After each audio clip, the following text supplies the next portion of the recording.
Hello guys, welcome to Tech Academy. तो guys आज हम करने जा रहे हैं एटॉमिक स्ट्रक्चर नाम का टॉपिक। तो बिना टाइम वेस्ट करे इस टॉपिक को शुरू करते हैं। आज ये लेक्चर नंबर 1 है, इसके बाद आगे लेक्चर्स आते रहेंगे। तो बिना आपका टाइम वेस्ट करे इस टॉपिक को शुरू करते हैं।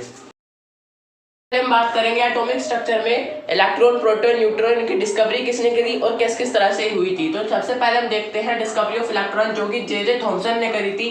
वो करी थी कैथोड रे ट्यूब जो होती है उसकी हेल्प से करी थी। मतलब सिस्टम क्या था, वो कैसे उन्होंने लगा रखा था, मैं आपको बताता हूँ। यहाँ से करंट पास करा रहे हैं 10,000 वोल्ट के, यहाँ पे बैटरी वोल्टेज पास करा है। पोटेंशियल डिफरेंस जो होता है, ये कैथोड रे ट्यूब है, इसमें जो प्रेशर है वो है 10⁻³ mmHg। ठीक है, ये प्रेशर है ये बहुत ज़्यादा कम है। और यहाँ पे एक तरफ एनोड है, एक तरफ कैथोड है। कैथोड माइनस की तरफ है, एनोड प्लस चार्ज की तरफ है। ठीक है, तो एनोड की तरफ हमने लगाई है फ्लोरोसेंट स्क्रीन, जो कि ZnS से बनी है। अगर इसमें कोई भी पार्टिकल स्ट्राइक करता है तो ये ट्विंकल करती है, मतलब ये चमकती है। अगर ZnS की स्क्रीन पे कोई भी पार्टिकल स्ट्राइक करता है तो ये चमकती है। ठीक है, तो जब इन्होंने इतना प्रेशर, इतना वोल्टेज अपना करा, तो यहाँ से जो कैथोड रे है नेगेटिव चार्ज से, यहाँ से इलेक्ट्रॉन जो निकल के जाने लगे कैथोड टू एनोड। इलेक्ट्रॉन जो है वो यहाँ से निकल के कैथोड तो एनोड जाने लगे। इलेक्ट्रॉन कैथोड से निकले क्योंकि ज्यादा प्रेशर है और वोल्टेज बहुत ज्यादा ही है, तो यहाँ से कैथोड खिंच के एनोड से निकल के जाने लगे। और इनकी प्रेशर इतना कम था और वोल्टेज इतनी हाई थी कि वो एनोड को पेनिट्रेट करते हुए ZnS तक टकरा गए। मतलब एनोड यहाँ पे था, ZnS कैथोड रे के बिल्कुल लास्ट में था, तो वहां तक जाके टकरा गए और एकदम चमकीला चमकने लगे ये। तो उससे पता चल गया कि कोई ना कोई पार्टिकल तो निकला है। तो उससे हमारी डिस्कवरी हुई हमारे इलेक्ट्रॉन्स की, जो कि जे थॉमसन ने करी थी कैथोड रे ट्यूब की हेल्प से। अब हम देखते हैं properties of cathode raise. Cathode rays की कुछ प्रॉपर्टीज होती हैं जो कि हम देखते हैं। नेगेटिवली चार्ज, ये नेगेटिवली चार्ज होती हैं क्योंकि इलेक्ट्रॉन जा रहे हैं, तो नेगेटिवली चार्ज रेज होती हैं।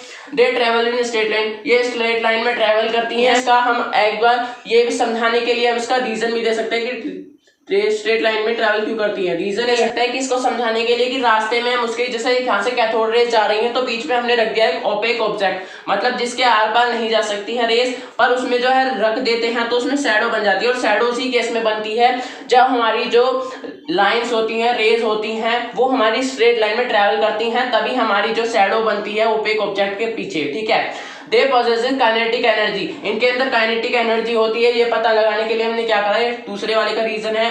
अब देख लीजिए तीसरे वाले के रीजन में हम क्या कहते हैं।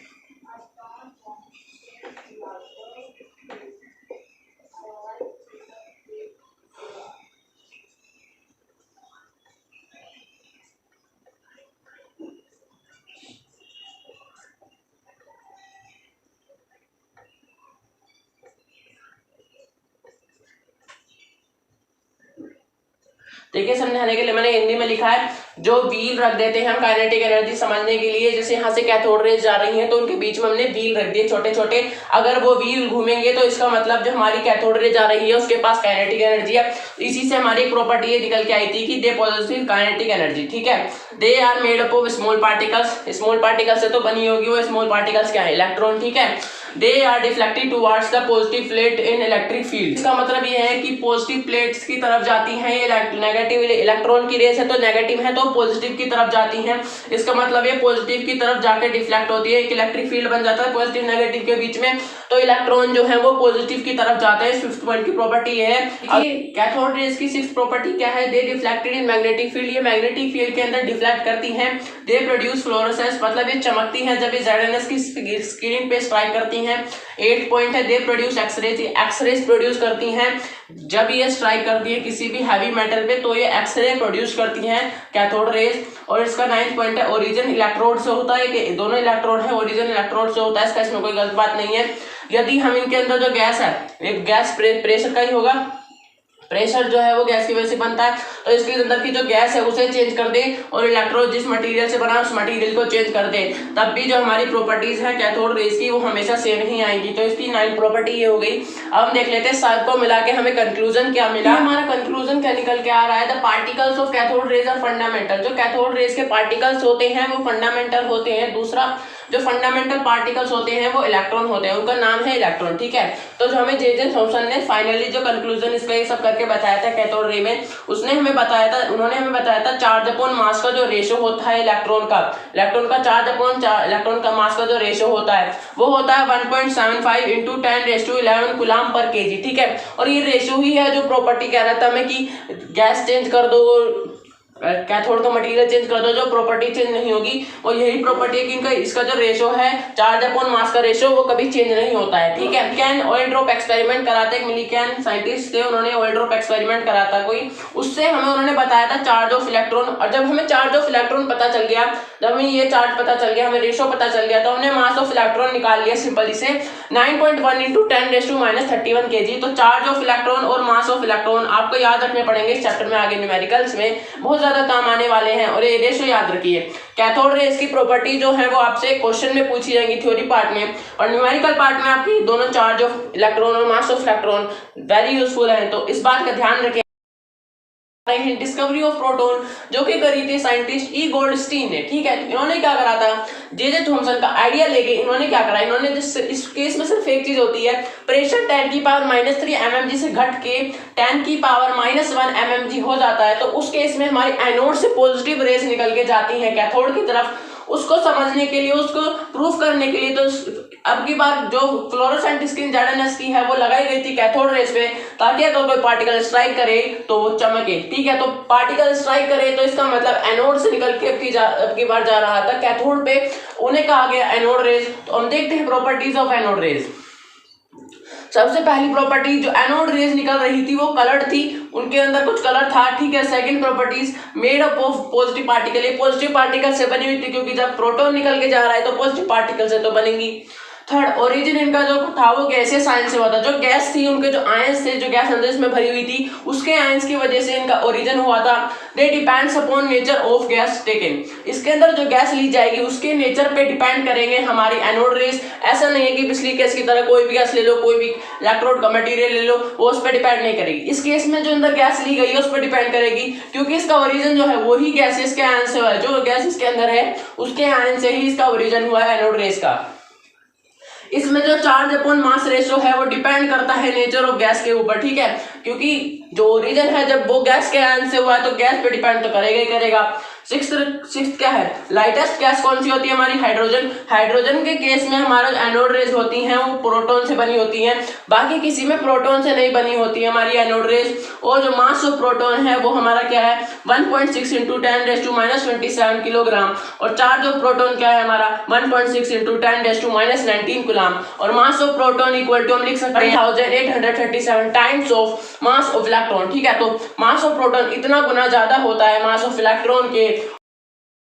कि हमारा ये एटॉमिक मॉडल हम पढ़ने वाले हैं, इसमें सबसे पहला मॉडल दिया था जे थॉम्सन ने। इन्होंने क्या बताया था, जो इन्होंने मॉडल दिया था एटम का, वो उसको नाम जानते हैं जे थॉम्सन वाटरमेलन मॉडल या प्लम पुडिंग मॉडल। इस plum pudding model and watermelon model में क्या था कि इन्होंने समझा कि एक वाटरमेलन की तरह हमारा एक एटम है, एटम जो है वो स्फीयर है पॉजिटिव चार्ज का, उसमें पॉजिटिव चार्ज होता है, इलेक्ट्रॉन्स हैं एम्बेडेड, इलेक्ट्रॉन्स कुछ जगह पे भरे हुए होते हैं। इन्होंने ये बता दिया था कि एटम जो इलेक्ट्रिकली न्यूट्रल है, मतलब इसमें पॉजिटिव चार्ज और नेगेटिव चार्ज जो है वो इक्वल होगा। और अकॉर्डिंग टू थॉम्सन मॉडल के अकॉर्डिंग क्या कहना चाहते थे, वाटरमेलन होता है उसका जो पिंक पार्ट होता है वो वाटरमेलन का उन्होंने कंसिडर करा कि ये सारा जो है वो प्रोटॉन है, और उसमें जो सीड्स होते हैं वाटरमेलन के ब्लैक उन्होंने कंसीडर करा ये हमारे इलेक्ट्रॉन है। तो पिंक पार्ट को उन्होंने एज्यूम करा प्रोटॉन, और हमारे जो सीड्स होते हैं वाटरमेलन के उन्हें एज्यूम करा इन्होंने इलेक्ट्रॉन, तो ठीक है। और प्लम पुडिंग मॉडल में उनका यही सेम मॉडल है कि जैसे प्लम पुडिंग है, पुडिंग मतलब हलवा होता है, उसमें कहीं कहीं ड्राई फ्रूट्स गिरते हैं। जो पुडिंग है वो तो हमारा हो गया प्रोटॉन सारा फैला हुआ, और प्लम क्या हो गया मतलब ड्राई फ्रूट जो हम गिरते हैं, जो काजू बादाम गिरते हैं, वो सब हमारे हो गए इलेक्ट्रॉन जो कहीं कहीं जगह पर है। Number of proton equals to number of electron, इसी वजह से हमारी एटम की न्यूट्रलिटी मेंटेन हो पाती है। हम पढ़ने वाले Rutherford alpha particles scattering experiment. इसमें क्या करा था, रदरफोर्ड ने एक लेड का बॉक्स लिया था, उसके अंदर उसने रेडियम भर दिया था जो कि सोर्स था अल्फा पार्टिकल का। एक पीछे ZNS स्क्रीन लगा दी थी, एक आगे ZNS स्क्रीन लगा दी थी, फ्लोरोसेंट स्क्रीन जो होती है। यहाँ से उसने भेजा अल्फा पार्टिकल यहाँ से भेजे अपने सोर्स से, बीच में लगा दी गोल्ड फॉइल बहुत ज्यादा थिन थी तो उसको पास करते हुए जा रहे थे वो ZNS की तरफ, तो वो कर रहे थे स्ट्राइक, तो वो चमक रहे थे। ठीक है, तो इससे पता चल रहा था कि इसके अंदर से जो उसने भेजी थी उसके बाद इसने क्या ऑब्जर्वेशन करा। इसकी ऑब्जर्वेशन क्या थी कि लगभग 99.9% अल्फा पार्टिकल जो है वो बिना कहीं से टकराए, बिना कुछ करे, जो वो अनडेविएटेड हुए पास हो जा रहे थे 99.9% alpha particle. Some of alpha particle deflected by some small angles, कुछ अल्फा पार्टिकल्स कुछ स्मॉल एंगल्स पे डिफ्लेक्ट हो रहे थे, और बहुत कम मतलब 20,000 में से एक अल्फा पार्टिकल जो है वो बैक लौट के आ रहा था, जिस लाइन से जा रहा था उसी लाइन से ऐसे जा रहा था, ऐसे टकरा के उसी लाइन में वापस आ रहा था। 20,000 में से कोई एक ही ऐसा अल्फा पार्टिकल था जो 180 डिग्री के एंगल पर वापस आ रहा था। ठीक है, अब वो कैसे कैसे आ रहे थे, जो 99 कैसे साफ साफ जा रहे थे, अब मैं इसको मिटा के आपको वो बताता हूँ कि कैसे कैसे अल्फा पार्टिकल पास कर रहे थे। देखिए यहाँ मैंने आपको बना के दिखाया है कि ये हमारी गोल्ड पार्टिकल्स के एटम से 3 एटम हमने कंसिडर करे हैं, यहाँ से हमारी अल्फा रेज जा रही है बहुत सारी। ठीक है, तो बहुत सारे आप देख रहे होंगे कि अल्फा रेज बिना कहीं पे डिफ्लेक्ट करे सीधी सीधी निकल जा रही है। होंगे कि कुछ एंगल्स पे छोटी छोटी पे मुड़ रही है हमारी अल्फा रेज, जैसे यहाँ पे छोटे एंगल पे मुड़ रही है, पर ज्यादातर जो है वो सीधी सीधी निकल जा रही है हमारी अल्फा रेज। उनमें से मैंने आपको एक बना के दिखाया कि 180 डिग्री के पैसे आता है, वो सीधा सीधा जा रहा है, तो रास्ते में कोई एक चीज ऐसी आई जो बहुत भारी चीज है, उससे टकरा के सीधा जो हमारी अल्फा रेज है वो फिर से आपके सोर्स के पास आ गई। ठीक है, वो मैंने आपको ये केस बना के दिखाया थर्ड वाले का। ठीक है, सेकंड वाले को स्मॉल एंगल पे डिफ्लेक्ट होती है, ये रही अल्फा लाइन, बाकी सब तो सीधी जा रही है, बाकी सब मैंने सीधी सीधी बिना कहीं पे टकराए बनाई है। ठीक है, अब हम देखते हैं कि इनका कंक्लूजन का रिजल्ट क्या निकला इस ऑब्जर्वेशन का। डिस्कवरी ऑफ न्यूक्लियस करी थी हमारी रदरफोर्ड ने इसी एक्सपेरिमेंट की मदद से। रदरफोर्ड ने क्या बताया था अपने रदरफोर्ड मॉडल ऑफ एटम में, इसने क्या बताया था, पॉजिटिव चार्ज जो है वो बहुत ज्यादा हैवी, जो यहाँ पे बीच में रखा है एटम के, positive charge resides a very small space in nucleus के अंदर पॉजिटिव चार्ज बहुत ज्यादा कम है। ठीक है, जो पॉजिटिव चार्ज है वो बहुत ज्यादा कम है एटम के अंदर, वो क्या, जो पॉजिटिव चार्ज है वो क्या है, न्यूक्लियस है। Number of proton is equal to number of electron, ये हमें जे थॉमसन ने बताया था और रदरफोर्ड ने भी अपने एक्सपेरिमेंट से बता दिया कि number of proton is equal to number of electron. ठीक है, और फोर्थ हमने क्या बताया कि साइज ऑफ न्यूक्लियस जो है वो वेरी वेरी स्मॉल है compare to size of atom. Size of atom के हिसाब से जो साइज ऑफ न्यूक्लियस है वो बहुत ज्यादा छोटा है। आज इसमें रेडियस की बात करेंगे कि एटम की रेडियस होती है पूरे की 10⁻⁻10 मीटर, जबकि जो उसके न्यूक्लियस होता है उसकी रेडियस होती है 10⁻⁻15 मीटर। इसके हिसाब से हम कह सकते हैं कि एटम जो है वो 10⁵ टाइम्स बिगर है हमारे न्यूक्लियस से। देखिए रदरफोर्ड मॉडल में हमारा 6th पॉइंट क्या था, electron revolves in close circular orbit around the nucleus. Electron जो है वो न्यूक्लियस के चारों तरफ घूमते हैं क्लोज सर्कुलर ऑर्बिट में।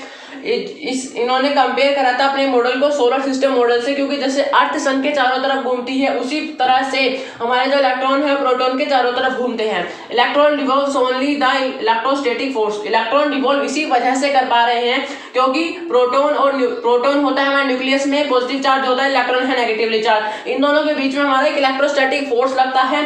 This force is used as centripetal force, ये जो फोर्स है सेंट्रीपिटल फोर्स की तरह यूज होता है सर्कुलर मोशन के केस में। सर्कुलर मोशन हो रहा है तो इस केस में सेंट्रीपिटल फोर्स की तरह हमारा ये यूज हो रहा है। इलेक्ट्रोस्टैटिक फोर्स इस केस में हमारी बन जाती है सेंट्रीपिटल फोर्स, जो सेंट्रीपिटल फोर्स क्या होती है mv²/r। ठीक है, सेंट्रीपिटल फोर्स आपकी ये होती है, इलेक्ट्रोस्टैटिक फोर्स को क्या होती है K Q1 Q2/r²। इस हिसाब से आपकी ये दोनों फोर्स जो है इक्वल हो जाती हैं सर्कुलर मोशन के केस में। इलेक्ट्रोस्टैटिक फोर्स को यूज करके ही हमारे जो इलेक्ट्रॉन है वो हमारे का है प्रोटॉन के चारों तरफ। तो ये हो गया आपका रदरफोर्ड मॉडल ऑफ एटम। ठीक है, अब हम बात करेंगे इसकी लिमिटेशन, ये फेल क्यों हो गया। उसके बाद हमारा आता है बोर मॉडल ऑफ एटम। हमारे लिमिटेशंस ऑफ रदरफोर्ड मॉडल क्या थे, उसमें सबसे पहले थी he can not explain the stability of atom.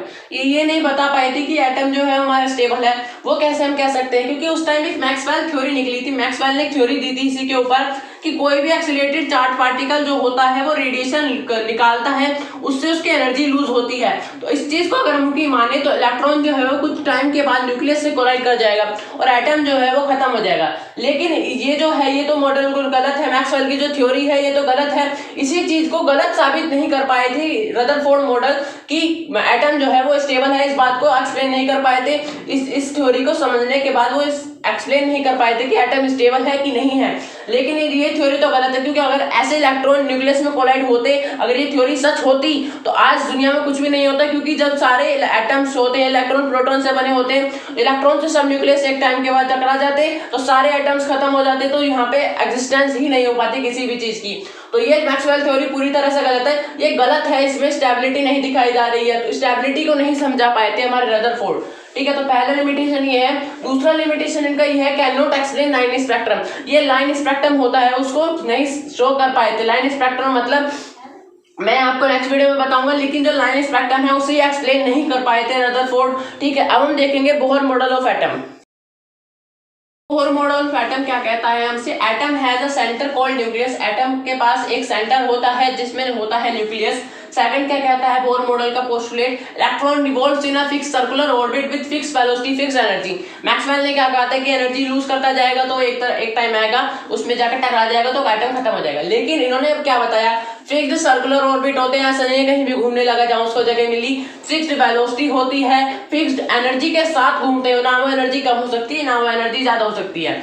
ठीक है, और फिक्स्ड वेलोसिटी होती है, ऐसा नहीं बहुत तेज घूम रहे हैं, कोई होते हैं तेज घूमते हैं पर फिक्स होती है उनकी वेलोसिटी। ठीक है, और तीसरी है क्वांटाइजेशन कंडीशन है बोहर की। इसने क्या कहा था, इलेक्ट्रॉन रिवॉल्व्स ओनली इन दो circular orbits of for which the angular momentum is integral multiple of h/2π। ठीक है, इन्होंने कहा था इलेक्ट्रॉन उन्हीं ऑर्बिट्स में रिवॉल्व करेंगे, एंगुलर मोमेंटम इलेक्ट्रॉन्स उन्हीं ऑर्बिट्स में रिवॉल्व करेंगे जिनका एंगुलर मोमेंटम जो है वो मल्टीपल होगा h/2π का। पाई आप सभी को पता है, h क्या होता है, h होता है प्लैंक्स कांस्टेंट, और क्वांटाइज का मतलब क्या होता है, अवेलेबल इन फिक्स्ड अमाउंट। ऐसा नहीं है किसी भी ऑर्बिट में जाके घूमने लगेगा, जो ऑर्बिट है वो भी फिक्स्ड है कि इन्हीं के अंदर घूमेगा। तो और क्वांटाइजेशन कंडीशन में क्या है, जो हमारा एंगुलर मोमेंटम होता है nh2π के इक्वल। ठीक है, तो n क्या है हमारा, एक इंटीजर होना चाहिए, इंटीजर का मल्टीपल होना चाहिए। ठीक है, L क्या है हमारा एंगुलर मोमेंटम है, और n है हमारा सेल नंबर, किस सेल में हमारा जाएगा इलेक्ट्रॉन। अगर हमारा n 1 आता है तो उस सेल को कहते हैं K, 2 आता है तो L, 3 आता है तो M, और n आता है 4 तो उसे कहते हैं N। तो इसी तरह से जैसे आपने 9th क्लास में पढ़ा था कि K11 सेल होती है, उसके अंदर हम इलेक्ट्रॉन डालते हैं। और ये देखिए यहाँ पे जो हमारा, ये मान लीजिए हमारा एक ऑर्बिट है, यहाँ पे प्रोटॉन है, मतलब यहाँ पे न्यूक्लियस है, चारों तरफ इसके इलेक्ट्रॉन घूम रहा है एक फिक्स्ड ऑर्बिट में। उस फिक्स्ड ऑर्बिट की डिस्टेंस है हमारे प्रोटॉन से स्मॉल r। ठीक है, वेलोसिटी v से घूम रहा है, उसका मास है m। ठीक है, एंगुलर मोमेंटम का फॉर्मूला क्या होता है, r इंटू पी, मतलब जो रेडियस है उसका वेक्टर इंटू एंगल, जो हमारा मोमेंटम होता है उसका वेक्टर, m इंटू वी होता है हमारा मोमेंटम, मास इंटू वेलोसिटी उसका वेक्टर। ठीक है, तो हमारा यहाँ से क्या निकल के आ रहा है, एंगुलर मोमेंटम mvr, मास क्या इलेक्ट्रॉन का मास, वेलोसिटी इलेक्ट्रॉन की वेलोसिटी जिससे वो घूम रहा है फिक्स्ड वेलोसिटी होती है, रेडियस जो फिक्स्ड डिस्टेंस पे वो दूर है न्यूक्लियस से। ठीक है, तो एंगुलर मोमेंटम इक्वल्स टू क्या हो गया, mass into velocity into R, mvr हो गया आपका एंगुलर मोमेंटम। तो इस तरह से आप यहाँ पे l की जगह वैल्यू रख दीजिए mvr, तो mvr इक्वल्स टू क्या हो जाएगा, nh/2π। ये हमारी इक्वेशन नंबर 1 है, इसी को कहते हैं बोर क्वांटाइजेशन कंडीशन। और इस केस में हमेशा हमारा h जो होता है, h की फिक्स वैल्यू क्या है, 6.636 इंटू 10⁻34 जूल सेकेंड, और r क्या है, रेडियस ऑफ ऑर्बिट। ये है हमारी बोर क्वांटाइजेशन कंडीशन। ठीक है, तो ये हमारी जो इक्वेशन है, ये जो इक्वेशन है ये आपको याद रखनी है। ये जो जब भी मैं इक्वेशन बताता जाऊंगा वो सभी आपको याद रखनी है। जैसे ये पहली इक्वेशन है हमारी इस चैप्टर की, इन इक्वेशन से बहुत इंपॉर्टेंट न्यूमेरिकल क्वेश्चन आते हैं, तो ये इक्वेशन आपको याद होनी चाहिए। मैं एंड में आपको ये सारी इक्वेशन रिवाइज कराऊंगा, पर आपको ये इक्वेशन जो है बिल्कुल अच्छे से याद होनी चाहिए, लाइन वाइज लाइन। इसको अपनी कॉपी में साइड में नोट डाल लीजिए कि इक्वेशन नंबर 1 है, ये इक्वेशन आपको अच्छे से याद होनी चाहिए। मैं बार बार कह रहा हूँ क्योंकि इन पे न्यूमेरिकल क्वेश्चन बनते हैं। बोहर मॉडल का हमने 3rd पोस्टुलेट तक पढ़ लिया था। 4th पोस्टुलेट में क्या कहता है, while revolving electron take place, जब इलेक्ट्रॉन की रिवॉल्विंग होती है तो उसमें इस केस में हमने बताया था कि इलेक्ट्रॉनिक रिवॉल्विंग क्यों होती है, क्योंकि वहां पे एक इलेक्ट्रोस्टैटिक फोर्स होती है पॉजिटिव एंड नेगेटिव चार्ज के बीच में। तो वो पॉजिटिव और नेगेटिव चार्ज के बीच में इलेक्ट्रोस्टैटिक फोर्स होती है, वो सर्कुलर मोशन करने के लिए अपने आप को सेंट्रीपिटल फोर्स में कन्वर्ट कर देती है। तो इस केस में हमारा Fe = Fc, मतलब Fe क्या हो गया हमारा इलेक्ट्रोस्टैटिक फोर्स, Fc क्या हो गया हमारा सेंट्रीपिटल फोर्स। ठीक है, इलेक्ट्रोस्टैटिक फोर्स में हमारे दो चार्ज Q1 Q2/r²। ठीक है, और Fc सेंट्रीपिटल फोर्स क्या होता है, mv²/r। m क्या है, मास ऑफ इलेक्ट्रॉन, v क्या है, velocity of electron from proton. ठीक है, तो इस केस में हमारे Fe और Fc दोनों इक्वल है, तो हमने इन दोनों फोर्स को इक्वल रख दिया, जो कि क्या आ रहा है, Q1 Q2/r² equals to mv²/r। k की हमने वैल्यू रख दी जो क्या होती है 1/4πε0 Q1 Q2/r² is equals to mv²/r। ठीक है, mv²/r। ये मैंने वैल्यू रख दी। और हाँ, इस केस में हमने जो न्यूक्लियर चार्ज होता है, टोटल मिला के जो चार्ज है सिस्टम का, वो हमने मान लिया Ze, ठीक है। तो Q1 Q2 की जगह हमने रख दिया Ze। तो यहाँ पे इक्वेशन क्या बन के आ रही है, 1/4πε0 Ze/r² is equals to mv²/r। ये हमारी आ रही है इक्वेशन नंबर सेकंड। जैसे आपको वो इक्वेशन नंबर 1 याद रखनी थी, ये आप इक्वेशन नंबर सेकंड भी याद रखिए, बहुत ज्यादा इंपॉर्टेंट है। फिफ्थ पॉइंट के कहता है हमारा बोर मॉडल का, हम एक एक करके पॉइंट पढ़ते जा रहे हैं। फिफ्थ पॉइंट के कहता है while revolving in a particular orbit, जब हमारा इलेक्ट्रॉन जो है वो पर्टिकुलर ऑर्बिट में घूमता है तो ना तो वो कोई एनर्जी गेन करता है, ना कोई एनर्जी वो लूज करता है। जिस एनर्जी से घूम रहा है उसी एनर्जी से घूमता रहता है, वो ऑर्बिट करता रहता है, रिवॉल्व करता रहता है उसे। मैं आप पहले पॉइंट्स में बता सकते थे कि वो उसकी फिक्स्ड एनर्जी रहती है, मतलब ना तो वो एनर्जी गेन करता है, ना वो एनर्जी लूज करता है, जब वो एक पर्टिकुलर ऑर्बिट, फिक्स्ड ऑर्बिट में घूम रहा होता है। हमने यहाँ तक पढ़ लिया, फिर पोस्टुलेट तक पढ़ लिया। इसके आगे पोस्टुलेट है, पहले में क्वेश्चन कर लेते हैं। क्वेश्चन से हम बहुत सारी इक्वेशन बनाएंगे, उन इक्वेशन को आपको याद रखना है। तो इस क्वेश्चन में क्या है, हमसे पूछा है radius of electron, velocity of electron, kinetic energy of electron, potential energy of electron और टोटल एनर्जी ऑफ इलेक्ट्रॉन। तो सबसे पहले हम बात करेंगे रेडियस ऑफ इलेक्ट्रॉन कैसे निकालेंगे।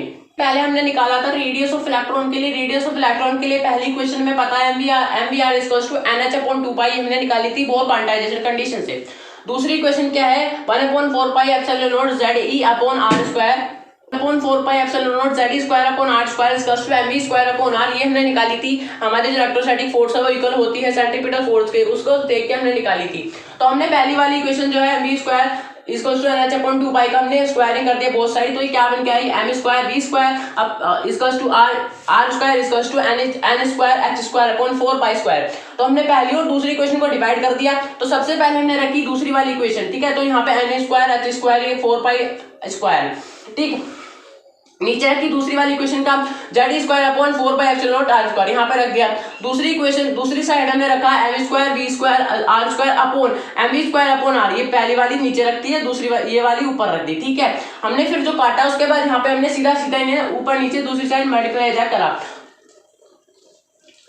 तो हमारे यहाँ पे क्या आ रहा है, n² h² π × f ε0 r² Ze² is equal to r² × r × m। r² से r² कैंसिल हो गया, तो rnth क्या आ रहा है हमारा, n² h² ε0 π m z²। इसका मतलब किसी भी nth ऑर्बिट के लिए, कोई भी ऑर्बिट हो सकती है, फर्स्ट ऑर्बिट हो सकता है, सेकंड ऑर्बिट हो सकता है, तो किसी भी nth ऑर्बिट के लिए हम रेडियस इस फॉर्मूले से निकाल सकते हैं, n² h² ε0 π m Ze²।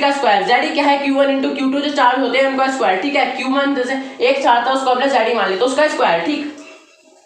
ये है हमारा rnth। हम क्या करते हैं, इसमें जो कुछ चीज कांस्टेंट है उन सब चीजों को बाहर निकाल के उनके अंदर वैल्यू पुट करते हैं। फिर हम देखते हैं कि टोटल हमारा रेडियस ऑफ इलेक्ट्रॉन का फॉर्मूला क्या बन के आता है। हमने जो ये हमने लास्ट टाइम इक्वेशन निकाली थी, rnth n² h² ε0 π m z e, ठीक है। मास ऑफ इलेक्ट्रॉन भी एक कांस्टेंट है, वो बढ़ता कम होता नहीं है, ठीक है। और हमारा क्या बचा बाहर, n² और z, n²/z। तो n²/z हमारा बचा। तो हमारा टोटल यहाँ पे इनकी वैल्यू पुट करने के बाद क्या आ रहा है, 0.53 एंगस्ट्रॉम हमारा आ रहा है आंसर। एंगस्ट्रॉम क्या होता है, 10⁻⁻10 मीटर। तो हमारा रेडियस ऑफ इलेक्ट्रॉन क्या आ रहा है, किसी भी आप यहाँ पे शेल नंबर डालिए, किसी भी शेल का निकाल सकते हैं, वो क्या आ रहा है 0.53 × n²/z एंगस्ट्रॉम, ठीक है। तो ये आपकी आ गई क्वेश्चन नंबर 3। ये भी आपको याद रखनी है, आपसे ये पूछ लेगा, शेल नंबर दे देगा और सीधा सीधा ये पूछ लेगा। चार्ज तो आपको बता देगा कि पॉजिटिव है नेगेटिव है, कौन सा चार्ज है, तो आपको सीधा सीधा बता देगा। तो आपको यहाँ से निकाल के आप रेडियस ऑफ इलेक्ट्रॉन बहुत कम टाइम में निकाल सकते हैं। तो ये होगी आपकी क्वेश्चन नंबर 3। RE निकल गया आपका। हम इसी तरह से BE, KE और PE और TE निकालते हैं। देखिए वेलोसिटी ऑफ इलेक्ट्रॉन कैसे निकाला, हमने पहली वाली इक्वेशन को यूज करके निकाल दिया और उसमें डाल दिया हमने रेडियस की वैल्यू। mvr = nh/2π हमारी पहली इक्वेशन थी, उसी में हमने डाल दी रेडियस की वैल्यू जो थी हमारी सिर्फ अल्फाबेट वाली, n² h² ε0 upon pi m e z e, ठीक है। तो हमने यहाँ से डाल दी, तो n से h ये स्क्वायर कट गया, पाई से पाई कट गया। तो यहाँ से हमारी v वैल्यू vn क्या निकली, वेलोसिटी क्या निकली, z अपॉन 2h ε0 n, ठीक है। तो z और n को हमने साइड निकाल लिया, बाकी ये तो हमारे कांस्टेंट थे 1/2h ε0, इनकी हमने वैल्यू पुट करी। तो हमारा की वेलोसिटी ऑफ इलेक्ट्रॉन क्या आ रहा है, 2.18 × 10⁶ Z अपॉन n, मतलब nuclear charge upon shell number metre पर सेकंड, याद है हमारी वेलोसिटी ऑफ इलेक्ट्रॉन, ठीक है। तो आपको ये दोनों ही याद रखने गई कि इसमें आपको ऐसा भी कह सकता है कि चार्ज की वैल्यू आपको चेंज करने के लिए कह दे कि चार्ज इतना नहीं है, तो आपको चार्ज की वैल्यू चेंज करने के लिए तो आपको ये दोनों याद रखने हैं। वैसे मेनली आपको यही याद रखना है, इससे आपके क्वेश्चन बन जाएंगे। तो 2.18 इंटू 10⁶ Z/n मीटर पर सेकेंड, यह आ गई आपकी वेलोसिटी ऑफ इलेक्ट्रॉन। हमने काइनेटिक एनर्जी ऑफ इलेक्ट्रॉन कैसे निकाली? काइनेटिक एनर्जी का फॉर्मूला होता है हाफ mv²। तो v² हमने अभी निकाला था, v निकाला था, उसका हमने स्क्वायर कर दिया Ze/2h⁴n। इसका हमने स्क्वायर कर दिया तो क्या है Ze²/4h²⁴n²। ठीक है, हमने सबको मल्टीप्लाई करा तो क्या आया 1/8mZe²/4n² और ε0n²। ठीक है, तो यहाँ से हमने क्या करा, यहाँ से हमने Ze और n² को छोड़ के ये जो हमने करा है एरिया, इसको हमने इसकी सारी कांस्टेंट वैल्यू डाल दी। तो हमारा काइनेटिक एनर्जी क्या आ रहा है 13.6 Ze²/n² इलेक्ट्रॉन वोल्ट। यह रही हमारी काइनेटिक एनर्जी, हमने इलेक्ट्रॉन वोल्ट में निकाली। ये भी एक एनर्जी की एक यूनिट एनर्जी की, जो कि क्या आ रही है kinetic energy of electron 13.6 Ze²/n² electron volt. तो देखिए हमने पोटेंशियल एनर्जी ऑफ इलेक्ट्रॉन कैसे निकाली। पोटेंशियल एनर्जी का फॉर्मूला ये भी होता है -4πε0 Q1Q2/r²। ठीक है, तो यहाँ से Q1 Q2 क्या हो गया Ze² हो गया है। तो यहाँ से हमने माइनस को साथ लेते चला है, तो हमने यहाँ पे r की वैल्यू पुट कर दी है। r की वैल्यू पुट कर दी है हमने n² h² ε0, तो ε0/πm/Z², तो वो तो ऊपर चला जाएगा। ठीक है, वो हमने पुट कर दिया। तो यहाँ पे टोटल पोटेंशियल एनर्जी क्या आ रही है -Z²e⁴m/4m/4ε0²n²h²। अब हमने क्या करा है मल्टीप्लाई कर दिया दोनों न्यूमरेटर एंड डिनोमिनेटर में, दोनों में मल्टीप्लाई कर दिया 2 से।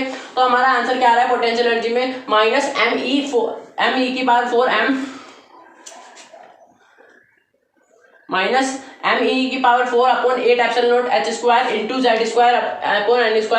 ठीक है, तो ये सारा हमारा एक कांस्टेंट है। तो इस कांस्टेंट की वैल्यू क्या आ रही है 13.6, सारी पुट करके इस कांस्टेंट की वैल्यू आ रही है 13.6। ठीक है, तो हमारा पोटेंशियल एनर्जी ऑफ इलेक्ट्रॉन क्या आ रहा है -2 × 13.6 × Z²/n² इलेक्ट्रॉन वोल्ट। ये आ रही है हमारी पोटेंशियल एनर्जी ऑफ इलेक्ट्रॉन। अब हमारी पोटेंशियल एनर्जी आ गई, काइनेटिक एनर्जी आ गई, सिर्फ एक चीज बची है, वो है टोटल एनर्जी ऑफ इलेक्ट्रॉन। उसको एनर्जी ऑफ इलेक्ट्रॉन कैसे निकलेगी? हमने टोटल एनर्जी निकालने के लिए potential energy plus kinetic energy कर दिया। पोटेंशियल एनर्जी क्या आ रही थी -2 × 13.6 Ze²/n²। ठीक है, और काइनेटिक एनर्जी क्या आ रही थी 13.6 Ze²/n²।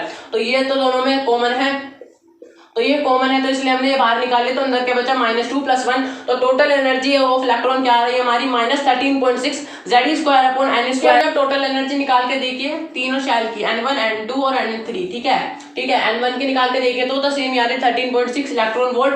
n2 की निकाल के देखिए तो हमारी एनर्जी आ रही है टोटल एनर्जी -1.51 इलेक्ट्रॉन वोल्ट।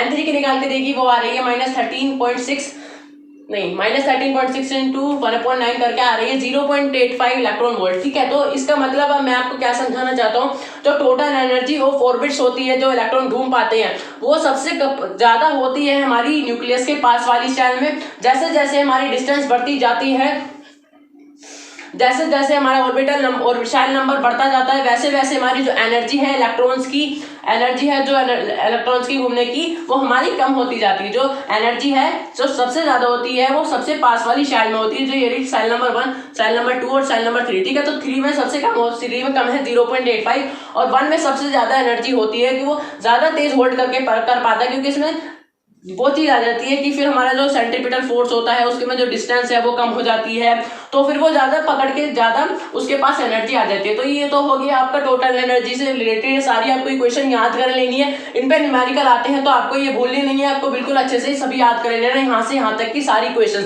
इन पे क्वेश्चन जरूर आएगा एक आपका। बोर के 6th and 7th postulate. 6th postulate क्या आता है, इलेक्ट्रॉन कैन एक्सेप्ट और लूज एनर्जी। इलेक्ट्रॉन जो है वो एनर्जी एक्सेप्ट भी कर सकता है और एनर्जी लूज भी कर सकता है। और शर्त क्या थी, पहला था कि if an electron gains energy, अगर कोई इलेक्ट्रॉन एनर्जी गेन करता है तो वो हायर एनर्जी लेवल पे जंप मार देता है। ठीक है, उसे कहते हैं एक्साइटेशन ऑफ इलेक्ट्रॉन। अगर कोई इलेक्ट्रॉन एनर्जी लूज करता है तो वो लोअर एनर्जी लेवल या फिर जहां से वो आया है, जहां से उसने जंप मारी थी हायर के लिए, वहीं पर पहुंच जाता है, उसे कहते हैं डी एक्साइटेशन ऑफ इलेक्ट्रॉन। ठीक है, तीसरा पॉइंट क्या कहता है, 6th पोस्टुलेट के अंदर ही तीसरा पॉइंट क्या कहता है, if electron gains and loses only those energy which are equal to the difference of two energy levels. Electron energy gain और लूज उन्हीं एनर्जी की करेंगे जो कि डिफरेंस होंगे एनर्जी लेवल्स का। जैसे देखिए उसी एनर्जी लेवल पे जाएंगे जो डिफरेंस हो गया। E2 एंड E1 के बीच में कोई एनर्जी लेवल होगा, उसी के बीच में जाएगा एक इलेक्ट्रॉन, जो कि अगर कोई इलेक्ट्रॉन E1 पे है, देखिए यहाँ जैसे ये एनर्जी 1 की शैल है, एनर्जी 2 की शैल है, कोई इलेक्ट्रॉन यहाँ पे E1 पे है तो वो पहले कूद के जाएगा E2 पे जाएगा, उसके बाद अगर उसे और एनर्जी मिलेगी तब जाके वो E3 पे जाके जंप मारेगा।